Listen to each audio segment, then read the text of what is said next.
Hi, everybody. Hello, my cutie pies. How are you guys? Thanks for being back. Welcome to Crusty Crystals here at Floored Media in Rockville Center. Um, the world is spinning, literally. The Earth is spinning faster. Apparently, it started in 2020. It's been spinning. So apparently, it was like 1 millisecond or something like that. Every day, they were losing like 1 millisecond. That's what the scientists said. And now it's like really going faster to the point where like it was like less than 20. It was like a whole minute maybe or something like that. But so the Earth is spinning faster. So if everybody's been feeling a little bit like wacky, we're also in a Mercury retrograde, so you'll feel drained. And I know for me, when there's like a Mercury retrograde, some retrogrades, not always, it's hard for me to sleep. Like I just am like laying there and I'm like, oh, maybe, or the other day at Taco Bell before I went to bed. So I was wondering if that was it too, but nope, it consisted. It went on for the next couple of days. So yeah, this planet, man. But it's interesting because when I had heard that the Earth was spinning quicker, like a couple of weeks ago. So today I was like looking at it, and it said it started in 2020. So that's kind of crazy, right? Because like 2020, I feel like we like shifted into a new like timeline or new dimension, and things have been so crazy and weird, and we're in like these people have like these alternate realities happening, like from their life was one way and then all of a sudden they're like totally flipped upside down. It's funny because I feel like in like 50 years maybe they'll be able to look back with all the research and say this is why it happened and this is what the species were going through and this is what society was going through, and it's just so much, and we just have to embrace. We have to embrace. So if you're feeling that way, you're not alone. We're all feeling it. I feel like we all need to just feel it together, Let's all take like a big sigh, like a big breath of like just, like it's all good. So anyway, my main topic today, so episode 12, we're going to talk about, so a lot of people liked my episode 11 where I talked about mediumship and I talked about like things that have happened in sessions. Now, I have so many stories of like amazing things happening in sessions and all these things, but for me, it's just so personal doing the readings. Like, I don't want to be like exploitative, like it feels like I don't want to be like exploiting. So, I see a lot of people on TikTok talking about, but I don't know. I just it feels so intimate. So I didn't get too deep in on session experiences. So I was going to do mediumship part 2 today and talk about more session experiences. But again, something in my soul was just like, no, don't do that. Like it just feels like, I don't know. For me, I just like to keep it very like our experience together, like in a session. So I decided I'll talk about being a Heyoka Empath, which is another ability that I have, or I would say it's another thing I do. I don't necessarily know if it's an ability. I think it's just something I am, so therefore I do it, and I've done it my whole life. We'll explain that later, but first, let's get into our shiny crystal of the week. This week, I have my shiny crystal of the week is Christine Luisi. She is actually a childhood friend that I went to elementary school with. She was at the time called Christine Mezzanotte. But then she got married to her high school sweetheart, and his last name is Luisi, and he's a Virgo. She is a Leo, and she has a shop in Malvern. It's a beauty salon. She does facials and eyebrows, and she's got this really great machine that she does for people's skin, and it's flawless. It's called the Collective Beauty Skincare. It's in Malvern, New York, Long Island. So if any of you are on Long Island, go to Collective Beauty Skincare, Christine Luisi. She is, the reason I'm naming her my shiny crystal is because like we reconnected recently and I went in, she did my eyebrows. Everybody take a look. She did the eyebrows. But what I love about her, she does it with love. And I'm not just saying that because I'm trying to like boost her up here. I truly would only pick her because she's a shiny crystal. And I was so impressed with just the love she has for what she does. And she's a Leo. So, those Leos, especially the Leo women, they will they do it with love. They do it with care. And she just takes pride in doing the eyebrows. She does the waxing, she does the plucking, she does the cutting. She calls it like an eyebrow haircut. And then she did the skin thing for me. And it was like, you could just tell that she loves what she does. So go to Malvern for it. Go check her out. Look her up. Collective Beauty Skincare, Christine Louisi.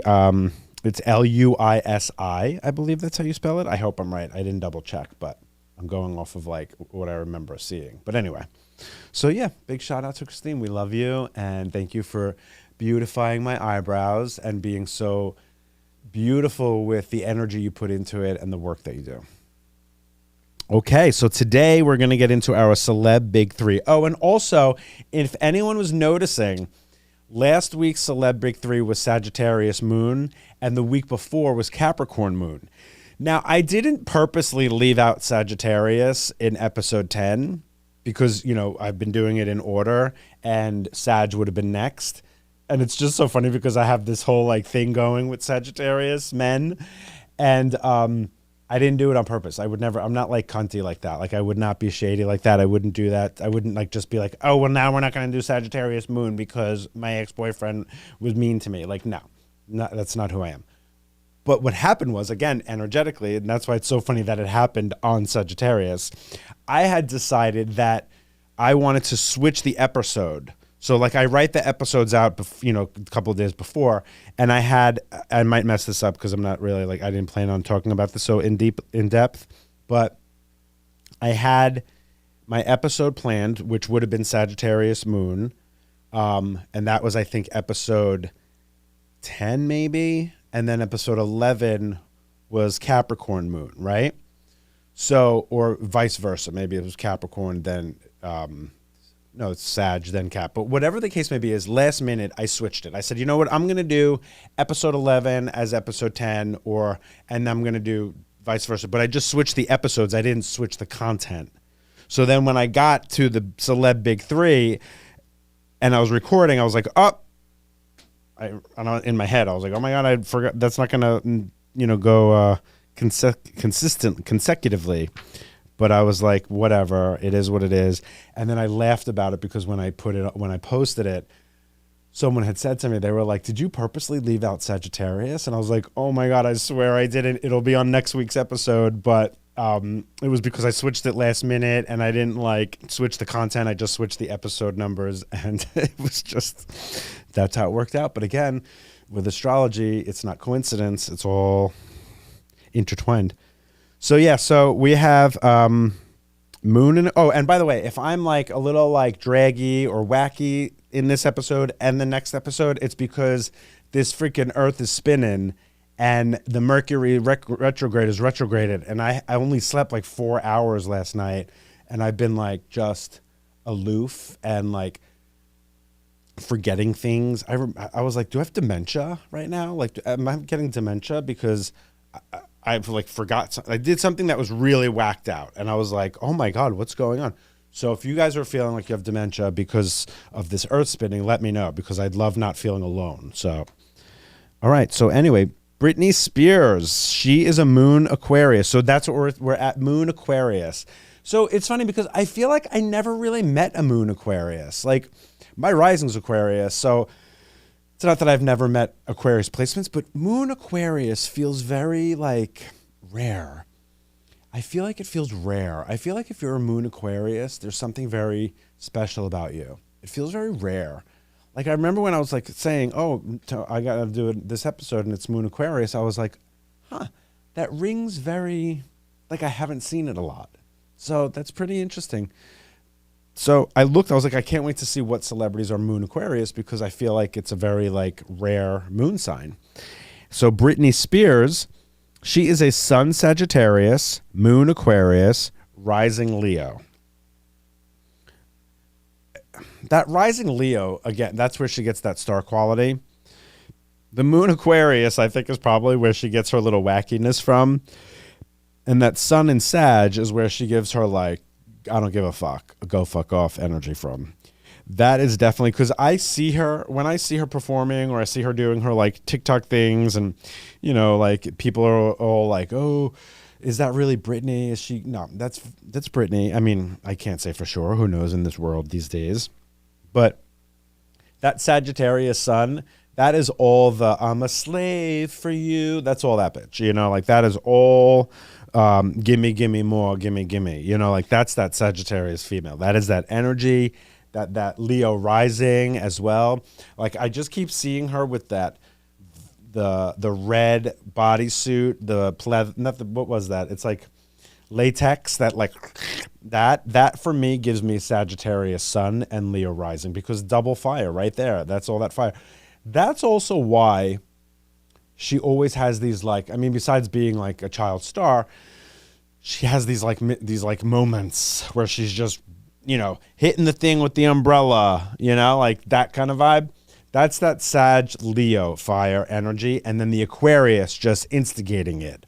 She's got that instigating air energy, fanning the fire, making it bigger, making it bigger. So like Brittany's the type of girl where if she's going to have a meltdown, she's going to have a meltdown. Like it's not going to be a little like crying on a Friday night. It's going to be full on in the parking lot with the umbrella going off, That's how Brittany's going to do it. She's not going to do it. She's going to come at you. And that's the thing, even like with Justin, like she shades Justin a couple of times. That's that Sagittarius sun. She's not holding back. But I can see that moon in Aquarius peeking out in her. These little dances that she's doing on TikTok, that's an Aquarius vibe, because she's not really like, what's the word I'm looking for?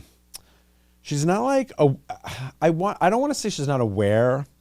She's not reading I don't think she's picking up on, it looks a little off. It looks a little off, it looks a little, honey, are we okay?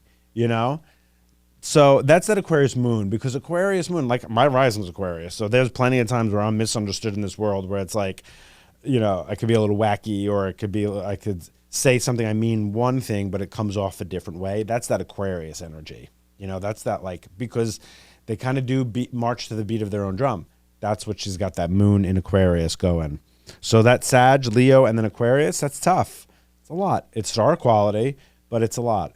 I'm sure if you know her personally, you ain't fucking around. She will let you know. She definitely has that like business energy, Other moon Aquariuses we have. Oh yeah, this was an interesting list. Eminem, Marilyn Monroe, John Lennon. So Eminem, let's start with Eminem. Eminem, bad boy. He's a Libra sun, and his moon is Aquarius. Wild. Like, no wonder why he's got such a little attitude, because Aquarius men, they could be a little feisty. They're very feisty. I've yet to meet an Aquarius male that's not feisty, like Aquarius sun or moon. Aquarius rising, like me. I could be feisty. I definitely can be. But in my younger years, my older years now, the feist is we're like putting the feist away. We're getting into this, we're getting into the Zen. We're getting into just like my motto the past couple of years is, that's none of my business. I used to get involved. Nope, none of my business. Ain't got nothing to do with me.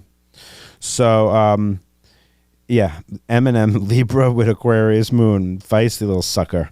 But like John Lennon, his Aquarius moon comes out in like that like hippie humanitarian, but also that's where that cool guy energy comes from. Aquarius is that cool guy vibe. So that's why he has, John Lennon, Eminem, they got that cool guy vibe. But that Libra for Eminem, Libra boys, like I've said before, they could be a little bit bad in the sense of like arguing or mouthy, or I'm surprised Eminem don't have some Sag in him somewhere. Marilyn Monroe, fabulous little thing.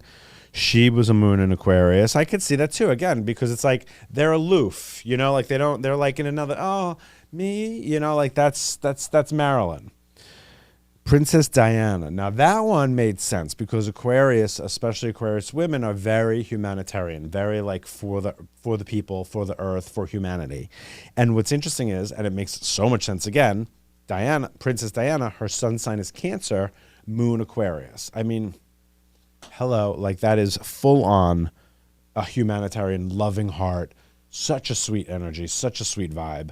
Of course, there's all the conspiracy theories that they killed her and that they had something to do with it. I wouldn't doubt it, because, darkness does want to chase the light. And then Maya Rudolph, totally get it, because she's wacky. She's kind of like, she's out there.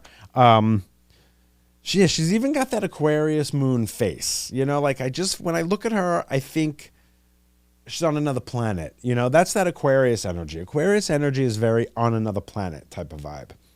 So yeah, they definitely all make sense, these ones that I see. So Aquarius moon, if you're an Aquarius moon, message me, because I rarely have met Aquarius moons and I'm interested. The Aquarius rising in me has always been something that I only started to understand it more as an adult.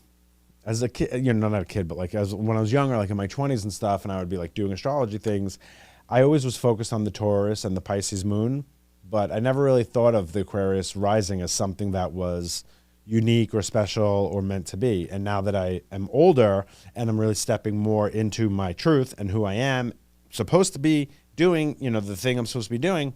Well, I don't want to say that, because I don't feel that the things I've done in the past weren't the things I was supposed to be doing. I clearly was supposed to be doing those things.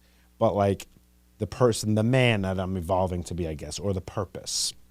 So Aquarius, they have that big plan. So what is a Heyoka empath? Some of you might know, everyone knows what an empath is. People say empath as a personality trait. They say empath to explain that they're very sensitive or that they're in tune with other people's feelings.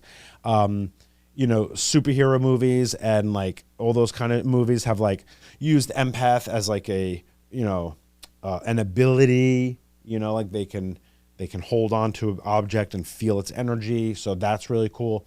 Heyoka empath is actually derived from like Native American culture. And they look at Heyoka empaths as very like rare empaths, very, very strong, powerful beings. I never really understood what a Heyoka empath until I had a Native American friend who, I don't remember the tribe that they're from, but they had told me, you seem as a Heyoka empath. And I said, what is that? So we talked about it. Then I did my own research about it. And literally like 10 out of 10, I checked every box and it made so much sense. It was like one of those like, oh my God, I understand who I am now. Like when I learned about it, it's so beautifully insane or crazy discovering that and coming to that realization as I was doing it. It was when I was a comedian, like in my comedy years, like heavy into it before I got into all this work. They call Heyoka empaths the sacred clown, because Heyoka empaths heal and deliver messages and connect with people through humor. They often say a Heyoka empath is a very humorous soul, a very funny soul, naturally funny in just the way they dialogue or the way they express. So not only was like my job, my full-time job in the past, literally being humorous and delivering messages or making people feel through humor, even in readings and when I'm talking to people, I'm still using humor. Even in this podcast, I want to mesh the humor together with spirituality. So that was like right away, I was like, oh my God, sacred clown. That's so cool. And then we're also emotional barometers. So we help people process their emotions. So that's why, like, since I was a little kid, since I was very young, all my friends used to come to me for advice. I was always, and again, many of you probably feel this way. So you possibly are Heyoka empaths as well. There's probably so many people roaming the earth not realizing that they're a heightened empath, that they're a Heyoka. It's just, again, Native Americans coined that term and they made, that's what it was. So it's probably very common. But people would always come to me. I would help them with what they're feeling, helping them understand their feelings. That's like one of my favorite things to do. Like even in readings, like that's actually one of the services I offer without promoting it or without like making it a service. You know what I mean? Like it just happens in the readings. I love helping people understand their emotions. Like I clearly like to state I'm not a therapist, so I'm not psychologically doing anything with you, or like giving you any like diagnoses or anything like that. But I can help people understand their emotions. I can help them gauge their emotions. I can help them understand why they feel those emotions. And that's without like having like any kind of like, it's not like coming from a medical standpoint. It's coming from a feeling. It's coming from an intuition. It's coming from just a dialogue. When I'm talking to the person, I hear and feel certain things. Like I've learned throughout my life, the feelings I get when I'm talking to somebody to understand what those feelings are. Like they're almost like little, it's like a switchboard, and I feel certain things. So when I'm talking to someone, I'm not just talking to them.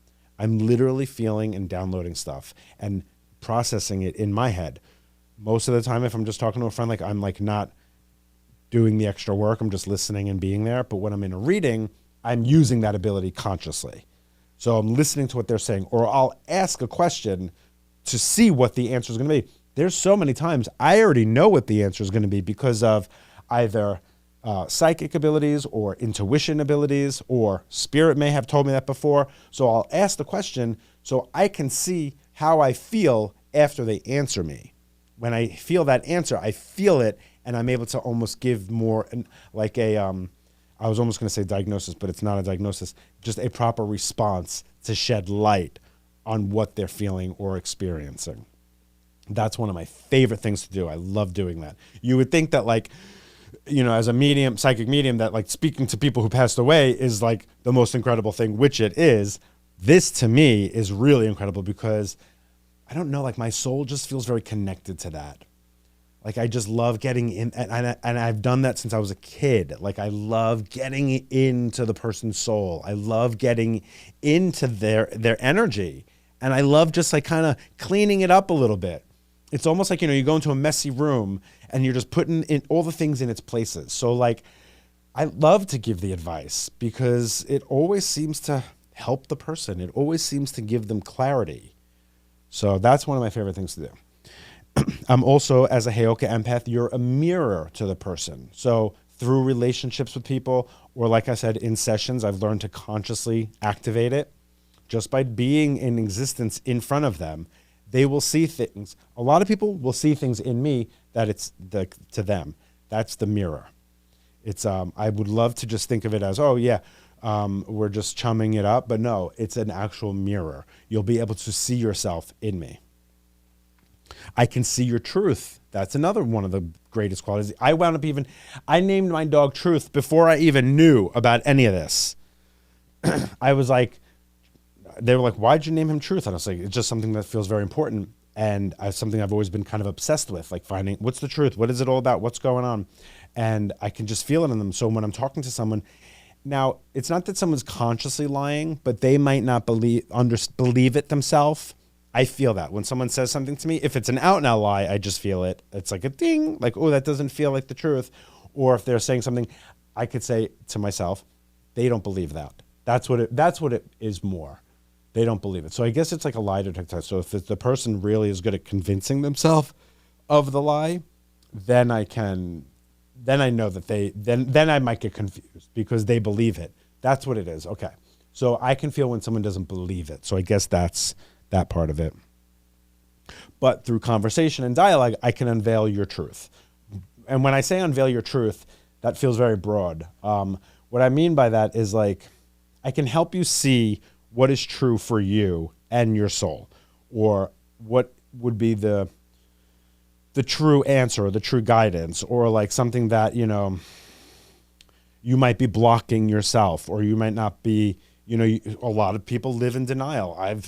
As a human, we all do it. I've done it. I do it. I'm sure we live in denial about certain things. So they might be living in denial about something. But as a sensitive person, I know when someone's not ready to hear the truth. Oftentimes I won't just throw the truth at people because that's annoying. When I was younger, to be honest, I used to do that a lot, like with people in my life and friends. That's annoying. Like, only do it if someone asks.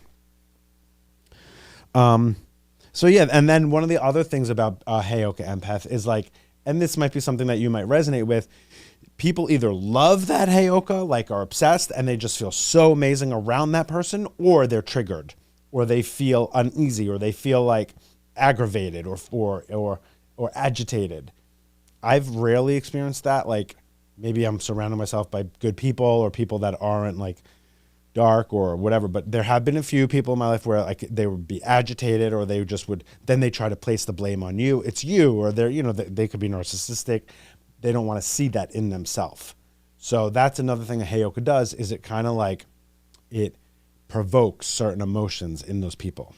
So if they're comfortable with themselves and they're not like really trying to wheel and deal, they'll be good. But if they're shady, or they're not like the best quality characteristic person, because I don't like to say anyone's a bad person, but if they're not the best quality, they're going to be irritated, or if you're exposing their, them, they're going to be irritated. So if you're a Heyoka and you feel like you do that, that's a big quality. Animals and children love a Heyoka. It's been like that my whole life. I always associated connecting with kids because like I like to live in like a childlike wonder, and I like to just experience life as if everything is new. And I'm very soft and gentle with kids because I feel like I went through a lot of things as a kid. So I never want a kid to feel that pain or that burden or that like anxiety. So I'm very gentle around children and very cautious of like the things that come out of my mouth or, my behavior. Kids are so perceptive and they're such little sponges and they feel so much. Don't just think that they're just some little kid and they're just goofing off. No, they're feeling everything and acknowledging everything. So you really have to like, just be aware of your behavior when there's a child there. So I always thought that that's what it was, but no, as a Heyoka, animals and children just see your pureness. They see, I guess, your light, or they see that you're, that kind of a being. But anyway, yeah, they love you. And extremely sensitive. And, this is another, I love this one too. But this one has been kind of, I wouldn't say it's a burden, but it's something I've had to learn to say. Again, it's none of my business, or it is. But Heyoka empaths can easily feel what people need. And that's why too, like, yeah, that's why I've tried to like reel it in, because I never wanted to be a know-it-all or somebody who like was always telling people what they should do. That's, if you know me personally, when, as a friend or family member, I would be the one telling them but it was giving advice. It was just knowing what was best for them. Even though it's hard for me to do it to myself, I'm able to do it for others. I'm able to show them what they need. So that's always been a cool thing that I have done in my life. Even if they were resistant to it or they were annoyed by it, later it always proved itself. Thomas was right. Anyway, so if you're a Heyoka and any of these things kind of ring true to you, reach out. Let me know. Let's talk Heyoka, because I would love to meet my other HEs. Ooh, HE, my other he's. Are you a he? Hit me up. Okay. Let's get into our voice note. Let's get into the voice note astrology. I've been loving this. Thank you guys for your submissions. I love this little section. People have been really feeling it and digging it. So I think it's really cool. And please keep them coming because we love doing it. All right. Roll. Hello, Thomas. So happy to be here, loving the podcast. This apparently was long overdue because it's so fun to listen to, and I look forward to listening to each episode each week. So job well done. You're so funny. And getting into the placements, I am a Libra sun, a Gemini moon, and a Leo rising. My man's is a Scorpio rising, and a Leo moon, and a Libra sun. All right. Well, awesome. Thank you so much for sending that. Love you. I know who that is. It's one of my people I do readings for. So love you, honey. Thank you for sending that. Okay, so let's get into it. So your sun sign is Libra. Your moon is Gemini. Your rising is Leo. It's so funny because I always saw you as a Leo. So you're showing your rising, basically. You have the Leo energy big time. And again, this is because I know her. Rising Leo, moon Gemini, sun Libra. So you got that double air and then that fire rising. And your man, I wonder if this is a new man because I don't remember if you... Okay, so Libra sun, Leo moon, Scorpio rising. Libra sun... Wait, so you're both Libras. Interesting. Okay, and then his moon is your rising. So let's just start. I feel called to talk about him right now. His Libra sun, Leo moon, Scorpio rising. Sex, sex, sex, okay? That is this man. He's sexy. Libra boys have that like, oh my God, that's so funny. Hilarious. I love when this happens. You guys know that. When we were talking about Eminem being a Libra and being a bad boy, and ooh, okay. Well, if we ever have a reading together in the future, maybe we'll talk about this again, or just message me on Instagram and we'll talk about it. But I don't, yeah, I'm curious to know if he's got a little bad boy past. That that Libra boy stuff can sometimes be, and then that Leo moon, and then the Scorpio rising, vivacious. So I feel like maybe he's like, yeah, I think he probably was a little bit of a bad boy in the past. So maybe he's cleaning it up as he's, growing up and he's wanting more stability. But that double, you being a Libra and him being a Libra. So when two of the same signs get together, it's either extremely passionate or they could be like at each other's throats. Or they could have both at different times. I would say this, because you're Leo rising, our rising is like our purpose. It's something we're supposed to be putting out into the world, something we're supposed to be learning. His moon is in Leo. Your moon is your depth. It's your emotional self. I think you're meant to be teaching him more about himself. Okay? You are meant to be teaching him more about himself.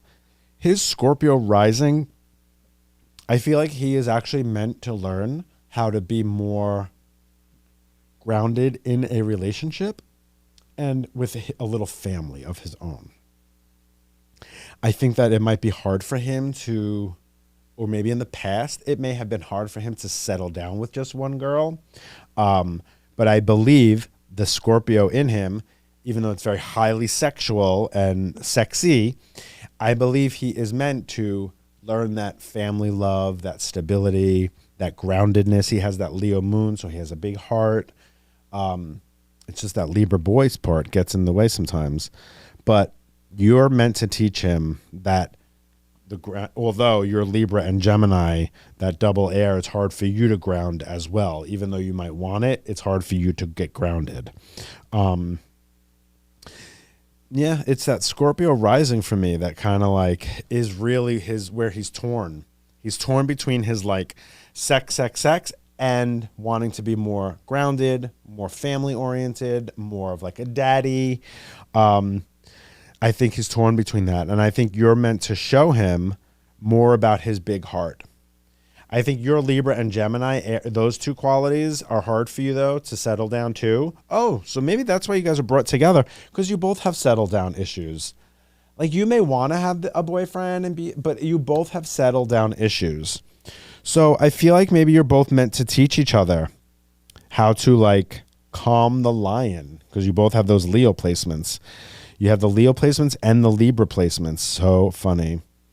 Yeah, and the Libra girls, I've said this in the past, it's different than the Libra boys. The Libra boys have that bad boy energy in the past, but the Libra girls have that like in the middle of drama energy.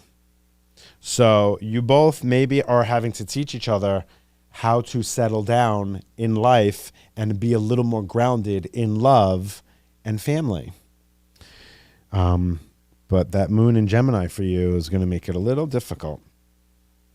But such is life. That's what we're here for. We're here on this earth to learn, all the things that might be difficult for us. So he is one of your lessons. That is definitely something I feel. So enjoy the lesson. Enjoy the ride. Hit me up, girl. Well, anyway, so we're going to make this episode's going to be a little short, and next episode's going to be short because the earth is spinning fast and I'm tired. So let's get to the final thought. So the final thought is this: to feel free is a gift. To feel intensely is a calling. Most people try to suppress their feelings, as feelings can hurt. They can be scary and they can be draining. I think accepting the power of our feelings is the only way to take the weight off. Using your feelings to help others is the reward. So if any of you are a Heyoka Empath, or you're just deeply sensitive feeling people, don't resist it. Welcome it, but use it to help others, because that is where I think it takes the edge off. Okay? Well, thank you, my little crusties. Follow us on all the socials, comment and like and share. Love you guys. I want to just hold hands while this earth is spinning. Pray that I get some sleep. Pray that I go to bed easily. And that's it.